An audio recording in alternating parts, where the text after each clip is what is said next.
ہمارے والد نے ہماری ضروریات کو پورا کیا، وہ بوڑھے تھے اور ہم ان کی آخری عمر کی اولاد،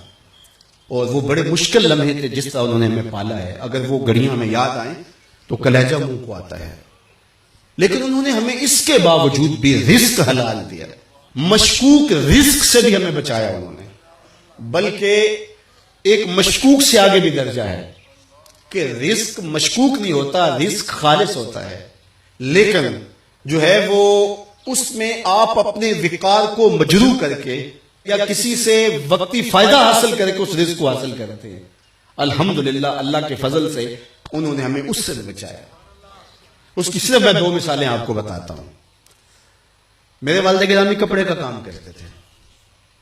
اور دنیا کے اوپر کسی نے ایسا دکاندار نہیں دیکھا ہوگا جو دکان بند کر کے رکھتا ہو۔ وہ کہتے ہیں لوگ آ کے بیٹھ جاتے ہیں اور میرا وقت ضائع کرتے ہیں، میں نے قرآن مجید پڑھنا ہوتا ہے، تو جو گاہک آتا تو دروازے کو دستک دیتا، قرآن مجید بند کرتے، دروازہ کھولتے، ہاں بھئی کیا لینا ہے؟ اس نے کہا یہ لینا، لیا، فارغ، پھر دروازے کو نکلا۔ ایسا تو کوئی تاجر دیکھا آپ نے؟ اللہ اکبر۔ تو اس میں جب وہ کپڑا رکھتے تھے تو اس میں بھی انہوں نے طے کیا ہوا تھا کہ اس وقت زیادہ سے زیادہ جو مہنگا کپڑا تھا 30 روپے گز ہوتا تھا، اور جو درمیانہ تھا وہ 20 روپے گز، اور اس سے نیچے ہے 15 روپے، 12 روپے، 10 روپے، اس کو 6 روپے گز بھی مل جاتا تھا، اب تو کہیں نہیں ملتا۔ تو انہوں نے ایک ریشو رکھی تھی کہ 10 پہ 1 روپیہ، تو جو 20 روپے گز کپڑا تھا وہ 21 روپے گز بیچتے تھے، 21 روپے اس سے لیتے تھے، اور جو 30 روپے فی گز کا ہوتا تھا اس سے جو ہے وہ 31.5 لیتے تھے، وہ باقاعدہ اوپر لکھا ہوا ہوتا تھا۔ اب مجھے بتاؤ اس ریشو سے اپنے خاندان کی پرورش کرنا اور اتنی گراں ذمہ داریاں کیسے بندہ عہدہ برا ہو سکتا ہے؟ لیکن لوگ رزق کی کثرت کی بات کرتے ہیں، ہم نے آنکھوں سے برکت دیکھی ہے۔ کثرت اور چیز ہوتی ہے، برکت اور چیز ہوتی ہے۔ تو جو میں بات بتانے لگا ہوں، میرے بیٹے بھی بیٹھے ہیں اور آپ سارے میرے روحانی منتسب ہو میرے ساتھ، اور آپ نے آگے اپنی نسلوں کی تربیت کرنی، اور اس چیز کا ہم نے خیال رکھنا ہے کہ اپنی اولاد کو کس طرح کی تربیت دینی۔ تو وہ جو کپڑا بیچتے تھے اس کے اندر لٹھا بھی ہوتا تھا، تو جب کوئی کفن کے لیے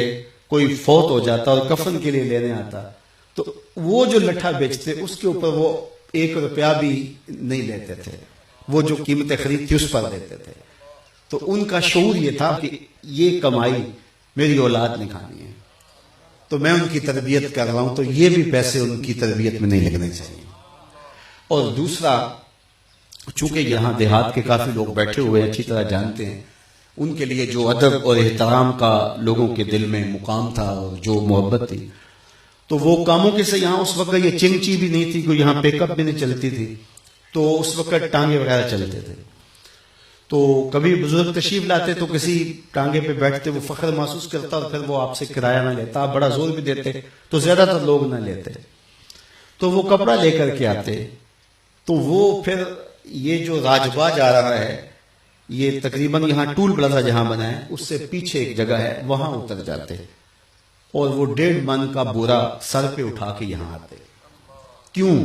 اس لیے کہ وہ بیچارہ ٹانگے والا وہ میرے سے کرایہ نہیں لے گا، تو اس کی بھی تو روزی کا مسئلہ ہے نا، تو وہاں سے اٹھا کر کے سر پہ لے کر کے آتے۔ اور اس کا دوسرا فائدہ یہ ہوتا کہ جو اخراجات کپڑے کے اوپر پڑتے وہ کم ہوتے، اور وہ خود اپنے اوپر لے لیتے تاکہ گاہک کے اوپر یہ بوجھ نہ آنے پائے۔ یہ ہے ان کی تربیت کا رنگ۔ تو یہ بات ذہن میں رکھیے گا کہ اپنی اولاد کے لیے سال رزق کے لیے کوشاں رہنا اور اس کے لیے محنت کرنا اور شعوری جدوجہد اور شعوری محنت میں لگے رہنا۔ اللہ تعالیٰ کی توفیق سے انہوں نے ہماری جو سال تربیت کی، آج اس کا نتیجہ آپ کے سامنے ہے کہ یہ پورے ملک میں، پوری دنیا میں جو فیضان اور جو نور کتاب رحمت کا پھیلا ہے، یہ ان کا دیا ہوا سبق ہے جو ہم نے کوشش کی کہ اس کو یاد کریں اور پھر اس کو لوگوں تک پہنچائیں۔